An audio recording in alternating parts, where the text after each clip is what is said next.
YouTube channel study with ಪರಶುರಾಮ್ಗೆ ಸ್ವಾಗತವನ್ನು ಕೋರ್ತೀನಿ.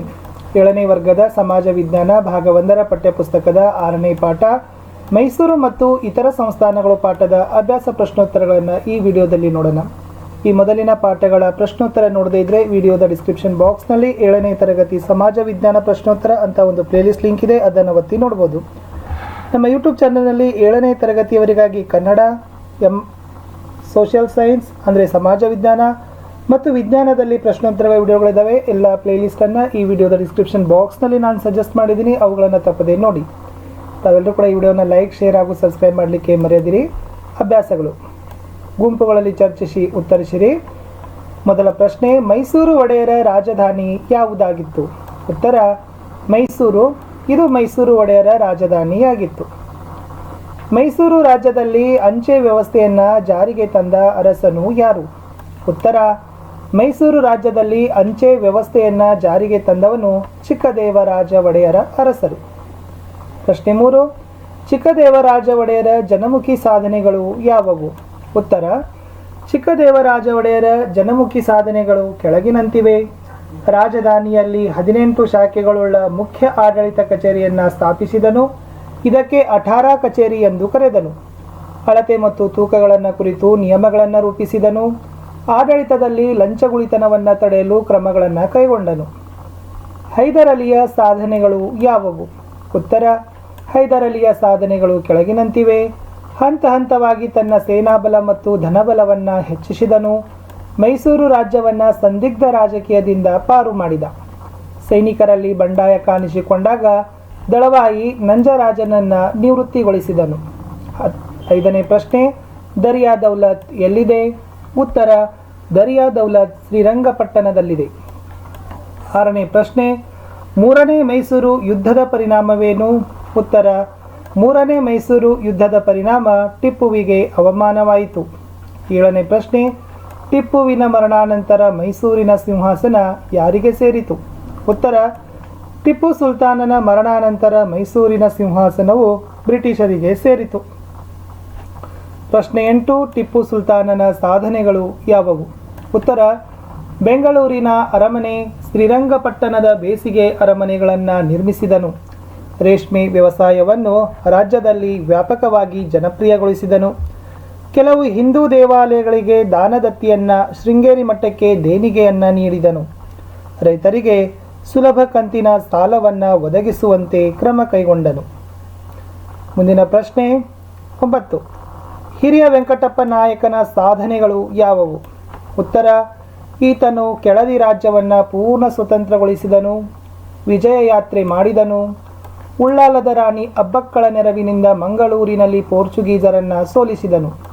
ವಿಜಯಪುರದ ಆದಿಲ್ ಶಾಹಿ ಸೇನೆಯನ್ನು ಸೋಲಿಸಿ ಹಾನ್ಗಲ್ನಲ್ಲಿ ವಿಜಯ ಸ್ತಂಭ ಸ್ಥಾಪಿಸಿದನು. ಪ್ರಶ್ನೆ 10, ಕೆಳದಿಯ ಇತಿಹಾಸದಲ್ಲಿ ಪಡುಗಡಲೊಡೆಯ ಎಂಬುದಾಗಿ ಯಾರನ್ನು ಕರೆಯಲಾಗುತ್ತದೆ? ಉತ್ತರ ಕೆಳದಿಯ ಇತಿಹಾಸದಲ್ಲಿ ಶಿವಪ್ಪ ನಾಯಕನನ್ನು ಪಡುಗಡಲೊಡೆಯನೆಂದು ಕರೆಯಲಾಗುತ್ತದೆ. 11ನೇ ಪ್ರಶ್ನೆ, ಗೋವೆಯ ಕ್ರೈಸ್ತರನ್ನು ಶಿವಪ್ಪ ನಾಯಕನು ಹೇಗೆ ಪ್ರೋತ್ಸಾಹಿಸಿದನು? ಉತ್ತರ ಗೋವೆಯ ಕ್ರೈಸ್ತರು ಕೃಷಿಯಲ್ಲಿ ನಿಪುಣರಾದುದರಿಂದ ಅವರನ್ನು ರಾಜ್ಯಕ್ಕೆ ವಲಸೆ ಬರುವಂತೆ ಪ್ರೋತ್ಸಾಹಿಸಿ ಭೂಮಿ ಕಾಣಿಕೆಗಳನ್ನು ಕೊಟ್ಟನು. ಹೀಗೆ ಶಿವಪ್ಪ ನಾಯಕನು ಗೋವೆಯ ಕ್ರೈಸ್ತರನ್ನು ಪ್ರೋತ್ಸಾಹಿಸಿದನು. ಶಿಸ್ತು ಎಂದರೇನು? ಕೆಳದಿಯ ಕಂದಾಯ ವ್ಯವಸ್ಥೆಯನ್ನು ಶಿಸ್ತು ಎನ್ನುವರು. ರಾಣಿ ಚೆನ್ನಮ್ಮಾಜಿ ಯಾರು? ಬ್ರಿಟಿಷ್ ಸತ್ತೆಯನ್ನು ವಿರೋಧಿಸಿದ ಪ್ರಥಮ ಭಾರತೀಯ ನಾರಿಯೇ ರಾಣಿ ಚೆನ್ನಮ್ಮಾಜಿ. ಕೆಳದಿ ನಾಯಕರು ಮಾಡಿರುವ ಮುಖ್ಯ ಸಾಧನೆಗಳನ್ನು ಕುರಿತು ಬರೆಯಿರಿ. ಕೆಳದಿ ನಾಯಕರು ದೇವಸ್ಥಾನಗಳು, ಅಗ್ರಹಾರಗಳು ಮತ್ತು ವೀರಶೈವ ಮಠಗಳನ್ನು ಸ್ಥಾಪಿಸಿದರು. ಶಿಲ್ಪಕಲೆಗೆ ಪ್ರೋತ್ಸಾಹ ನೀಡಿ ಅಘೋರೇಶ್ವರ ದೇವಾಲಯವನ್ನು ಕಟ್ಟಿಸಿದರು. ಮಠಗಳು ದಾಸೋಹ ಹಾಗೂ ಶಿಕ್ಷಣ ಕೇಂದ್ರಗಳಾಗಿದ್ದವು. ಸಕಲ ಧರ್ಮಗಳಿಗೆ ಅಪಾರ ದತ್ತಿದಾನ ನೀಡಿದರು. ಮಂಗಳೂರಿನಲ್ಲಿ ಕ್ರೈಸ್ತ ದೇವಾಲಯಕ್ಕೆ ನಿವೇಶನ ನೀಡಿದರು. ಇವೇ ಕೆಳದಿ ನಾಯಕರ ಮುಖ್ಯ ಸಾಧನೆಗಳು. ಮದಕರಿ ನಾಯಕನನ್ನ ಕುರಿತು ಟಿಪ್ಪಣಿ ಬರೆಯಿರಿ. ಉತ್ತರ ಮದಕರಿ ನಾಯಕನು ಚಿತ್ರದುರ್ಗದ ನಾಯಕರಲ್ಲಿ ಅತ್ಯಂತ ಪ್ರಬಲ ಹಾಗೂ ಪ್ರಸಿದ್ಧ. ಕೇವಲ 12 ವರ್ಷದವನಿದ್ದಾಗಲೇ ಸಿಂಹಾಸನವನ್ನೇರಿದನು. ಮದಕರಿ ನಾಯಕನು ಹೈದರ ಅಲಿಗೆ ಹಲವಾರು ಯುದ್ಧಗಳಲ್ಲಿ ಸಹಾಯ ಮಾಡಿದನು. ಮುಂದಿನ ಪ್ರಶ್ನೆ, ಒನಕೆ ಓಬವ್ವನನ್ನು ನಾವು ಇಂದಿಗೂ ಏಕೆ ನೆನೆಯುತ್ತೇವೆ? ಉತ್ತರ, ಹೈದರ್ ಅಲಿಯ ಸೈನಿಕರು ಕೋಟೆಯ ರಹಸ್ಯ ಮದಕರಿ ನಾಯಕನ ಕೋಟೆಯನ್ನು ಪ್ರವೇಶ ಮಾಡಿದಾಗ ಕಾವಲುಗಾರನ ಹೆಂಡತಿ ಓಬವ್ವ ತನ್ನ ಒನಕೆಯಿಂದ ಅನೇಕ ಶತ್ರುಗಳನ್ನು ಕೊಂದು ಹಾಕಿದಳು. ಇದರಿಂದ ಕೋಟೆ ರಕ್ಷಿಸಲ್ಪಟ್ಟಿತು. ಇಂದಿಗೂ ಚಿತ್ರದುರ್ಗದ ಕೋಟೆಯ ಪಶ್ಚಿಮದಲ್ಲಿ ವೀರವನಿತೆ ಓಬವ್ವನ ಕಿಂಡಿ ಇದೆ. ಇದರಿಂದಾಗಿ ಇಂದಿಗೂ ನಾವು ಓಬವ್ವನನ್ನು ನೆನೆಯುತ್ತೇವೆ. 1ನೇ ಕೆಂಪೇಗೌಡನ 2 ಮುಖ್ಯ ಸಾಧನೆಗಳು ಯಾವುವು? ಉತ್ತರ, ಬೆಂಗಳೂರನ್ನು ಸ್ಥಾಪಿಸಿದನು. ಬೆಂಗಳೂರಿನ ಬಸವನಗುಡಿಯ ಬಸವನ ದೇವಾಲಯ, ಹಲಸೂರಿನ ಸೋಮೇಶ್ವರ ದೇವಾಲಯ, ಗವಿ ಗಂಗಾಧರ ದೇವಾಲಯಗಳನ್ನು ನಿರ್ಮಿಸಿದ್ದನು. ಅಲ್ಲದೆ ಅನೇಕ ಛತ್ರ ಮತ್ತು ಅಗ್ರಹಾರಗಳನ್ನು ಕಟ್ಟಿಸಿದನು. ಇವೇ 1ನೇಯ ಕೆಂಪೇಗೌಡನ ಸಾಧನೆಗಳು. 2ನೇ ಕೆಂಪೇಗೌಡನ ಕುರಿತು ಟಿಪ್ಪಣಿ ಬರೆಯಿರಿ. 2ನೇ ಕೆಂಪೇಗೌಡನು 1ನೇ ಕೆಂಪೇಗೌಡನ ಮಗ. ಮಾಗಡಿ ಈ ಮನೆತನದ ರಾಜಧಾನಿಯಾಗಿತ್ತು. ಇದರಿಂದ ಇವರಿಗೆ ಮಾಗಡಿ ಕೆಂಪೇಗೌಡರು ಎಂದು ಕರೆಯುವ ವಾಡಿಕೆ ಇದೆ. ಈತನು ಬೆಂಗಳೂರು ನಗರದಲ್ಲಿ 4 ಗೋಪುರಗಳನ್ನು ಕಟ್ಟಿಸಿದನು. ಬೆಂಗಳೂರು ನೇಗೆಯ ದೊಡ್ಡ ಕೇಂದ್ರವಾಗಿ ಬೆಳೆಯಿತು. ಈತನು ತನ್ನ ತಂದೆಯಂತೆ ಅನೇಕ ದೇವಾಲಯ ಹಾಗೂ ಕೆರೆಗಳನ್ನು ನಿರ್ಮಿಸಿದನು. ಕಾವೇರಿ ನದಿಯ ಉಗಮ ಸ್ಥಾನವನ್ನು ಏನೆಂದು ಕರೆಯುತ್ತಾರೆ? ಉತ್ತರ, ಕಾವೇರಿ ನದಿಯ ಉಗಮ ಸ್ಥಾನವನ್ನು ತಲಕಾವೇರಿ ಎಂದು ಕರೆಯುತ್ತಾರೆ. ಕೊಡಗನ್ನು ಆಳಿದ ಮುಖ್ಯವಾದ ಅರಸು ಮನೆತನ ಯಾವುದು? ಕೊಡಗನ್ನು ಆಳಿದ ಮುಖ್ಯವಾದ ಅರಸು ಮನೆತನ ಹಾಲೇರಿ ಅರಸು ಮನೆತನ. 21. ಅಮರಸುಳ್ಳ ಹೋರಾಟ ಏಕೆ ನಡೆಯಿತು? ಉತ್ತರ, ಕೆನರಾ ಜಿಲ್ಲೆಯಲ್ಲಿ ರೈತರ ಮೇಲೆ ಕಂದಾಯ ಹೆಚ್ಚಾಗಿದ್ದರಿಂದ ಅಮರಸುಳ್ಳ ಹೋರಾಟ ನಡೆಯಿತು. ಕಿತ್ತೂರು ರಾಣಿ ಚೆನ್ನಮ್ಮ ಬ್ರಿಟಿಷರ ವಿರುದ್ಧ ಏಕೆ ಸಿಡಿದೆದ್ದಳು? ಉತ್ತರ, ಬ್ರಿಟಿಷರು ಚೆನ್ನಮ್ಮನ ದತ್ತು ಸ್ವೀಕಾರವನ್ನು ತಿರಸ್ಕರಿಸಿದರು. ಕಿತ್ತೂರಿನ ಆಡಳಿತವನ್ನು ಬ್ರಿಟಿಷ್ ಸರ್ಕಾರವೇ ವಹಿಸಬೇಕೆಂದು ಆಗ್ರಹಿಸಿದರು. ಇದರಿಂದಾಗಿ ಕಿತ್ತೂರ ರಾಣಿ ಚೆನ್ನಮ್ಮ ಬ್ರಿಟಿಷರ ವಿರುದ್ಧ ಸಿಡಿದೆದ್ದಳು. ಸಂಗೊಳ್ಳಿ ರಾಯಣ್ಣ ಯಾರು? ಅವನ ಅಂತ್ಯ ಹೇಗಾಯಿತು? ಉತ್ತರ, ಸಂಗೊಳ್ಳಿ ರಾಯಣ್ಣ ಚೆನ್ನಮ್ಮನ ನಿಷ್ಠಭಂಟ. ಅವನ ಅಂತ್ಯವು ಬ್ರಿಟಿಷರ ಕುಟಿಲೋಪಾಯದಿಂದ ಆಯಿತು. ಹಣದಾಸೆಗೆ ಬಲಿಬಿದ್ದ ದೇಶದ್ರೋಹಿಗಳು ರಾಯಣ್ಣನನ್ನು ಮೋಸದಿಂದ ಸೆರೆ ಹಿಡಿದುಕೊಟ್ಟರು.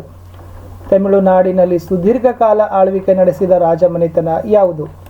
ಆಳುಪ ಅಂಶದ ಅರಸರು ತುಳುನಾಡಿನಲ್ಲಿ ಸುದೀರ್ಘ ಕಾಲದ ಆಳ್ವಿಕೆ ನಡೆಸಿದ ರಾಜಮನೆತನ. ಉಳ್ಳಾಲದ ರಾಣಿ ಯಾರು? ಅಬ್ಬಕ್ಕ ರಾಣಿ ಉಳ್ಳಾಲದ ರಾಣಿ. ಫರ್ಡಿನ್ಯಾಂಡ್ ಕೀಟೇಲ್ ಯಾರು? ಕನ್ನಡ ನಿಘಂಟವನ್ನು ರಚಿಸಿದವನು ಫರ್ಡಿನ್ಯಾಂಡ್ ಕೀಟೇಲ್. 1000 ಕಂಬದ ಬಸದಿ ಎಲ್ಲಿದೆ? 1000 ಕಂಬದ ಬಸದಿ ಮೂಡಬಿದರಿಯಲ್ಲಿದೆ. ತುಳುನಾಡಿನ ಪ್ರಸಿದ್ಧ ಪ್ರಾಚೀನ ಕಲೆಗಳು ಯಾವುವು? ಕದ್ರಿ ಮಂಜುನಾಥ ದೇವಸ್ಥಾನದಲ್ಲಿ ಸುಂದರವಾದ ಅವಲೋಕಿತೇಶ್ವರನ ಬೃಹದಾಕಾರದ ಕಂಚು ಶಿಲ್ಪವಿದೆ. ಇದು ಸಹಸ್ರ ವರ್ಷಗಳಷ್ಟು ಹಳೆಯದು. ಮೂಡುಬಿದಿರೆಯ 1000 ಕಂಬದ ಮತ್ತು ಕಾರ್ಕಳವೇನೂರು ಹಾಗೂ ಧರ್ಮಸ್ಥಳಗಳಲ್ಲಿರುವ ಗೊಮ್ಮಟ ಮೂರ್ತಿ ಜೈನ ಸಂಸ್ಕೃತಿಯ ಸಂಕೇತಗಳು. ಇವೆಲ್ಲ ತುಳುನಾಡಿನ ಪ್ರಸಿದ್ಧ ಪ್ರಾಚೀನ ಕಲೆಗಳಾಗಿವೆ. 29. ಕಾರ್ನಾಡ ಸದಾಶಿವರಾವ್ ಅವರನ್ನು ನಾವೇಕೆ ನೆನಪಿಸಿಕೊಳ್ಳುತ್ತೇವೆ? ಕಾರ್ನಾಡು ಸದಾಶಿವರಾವ್ ಅಪ್ಪಟ ದೇಶಭಕ್ತರಾಗಿದ್ದರು. ಅವರ ಹರಿಜನ ಸೇವೆ ಮರೆಯಲಾಗದ್ದು. ದೇಶಕ್ಕಾಗಿ ಇವೆಲ್ಲ ಕಾರಣಗಳಿಂದ ಕಾರ್ನಾಡು ಸದಾಶಿವರಾವ್ ಅವರನ್ನು ನೆನಪಿಸಿಕೊಳ್ಳುತ್ತೇವೆ. ಕುದ್ಮಲ್ ರಂಗರಾವ್ ಅವರು ದಲಿತೋದ್ಧಾರಕ್ಕಾಗಿ ಯಾವ ಕಾರ್ಯಗಳನ್ನು ಕೈಗೊಂಡರು? ಕುದ್ಮಲ್ ರಂಗರಾವ್ ಅವರು ಅಸ್ಪೃಶ್ಯತೆಯ ವಿರುದ್ಧ ಚಳವಳಿ ಮಾಡಿದರು. ದಲಿತ ಹೆಣ್ಣು ಮಕ್ಕಳಿಗಾಗಿ ಶಿಕ್ಷಣ ಮುಂತಾದ ದಲಿತೋದ್ಧಾರ ಕಾರ್ಯಗಳನ್ನು ಮಾಡಿದರು. 31.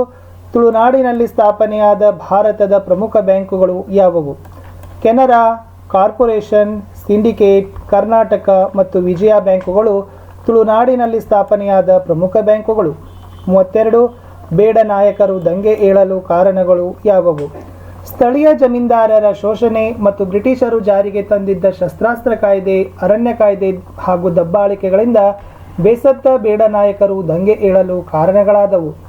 ಹಲಗಲಿಯ ಬೇಡ ನಾಯಕರು ಯಾವ ಕಾಯ್ದೆಗಳನ್ನು ವಿರೋಧಿಸಿದರು? 1857ರಲ್ಲಿ ಬ್ರಿಟಿಷರು ಜಾರಿಗೆ ತಂದ ಶಸ್ತ್ರಾಸ್ತ್ರ ಕಾಯ್ದೆಯಂತೆ ಭಾರತೀಯರು ಸರ್ಕಾರದ ಅಪ್ಪಣೆ ಪಡೆದುಕೊಂಡೇ ಆಯುಧಗಳನ್ನು ಇರಿಸಿಕೊಳ್ಳಬೇಕಾಗಿತ್ತು. ಈ ಕಾಯ್ದೆಯನ್ನು ಹಲಗಲಿಯ ಬೇಡ ನಾಯಕರು ವಿರೋಧ. ಮುಂದಿನ ಪ್ರಶ್ನೆ, ರಾಮಿ ಯಾರು? ರಾಮಿ ಬೇಡರ ವೀರ ಮಹಿಳೆ.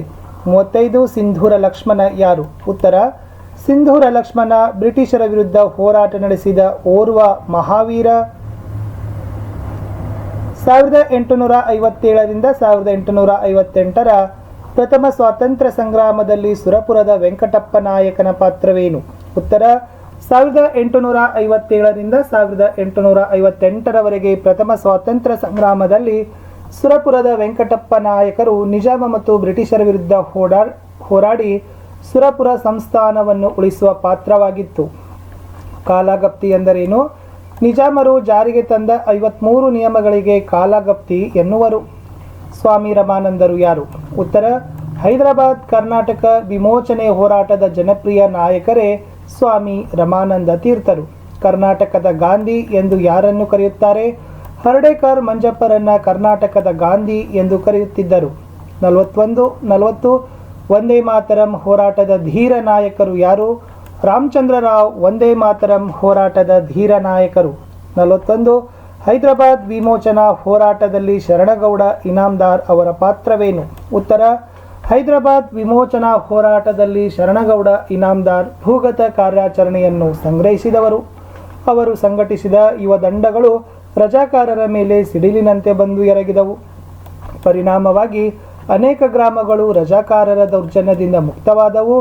ಮುಕ್ತರಾದ ಜನ ಅಭಿಮಾನದಿಂದ ಇವರನ್ನ ಸರದಾರರೆಂದು ಕರೆದರು. ಈ ರೀತಿಯಾಗಿ ಹೈದರಾಬಾದ್ ವಿಮೋಚನಾ ಹೋರಾಟದಲ್ಲಿ ಶರಣಗೌಡ ಇನಾಮದಾರರ ಪಾತ್ರವಿದೆ ಅಂತ ನಾವು ಏನು ಮಾಡ್ಬೋದು? ಉತ್ತರ ಬರಿಬೋದು.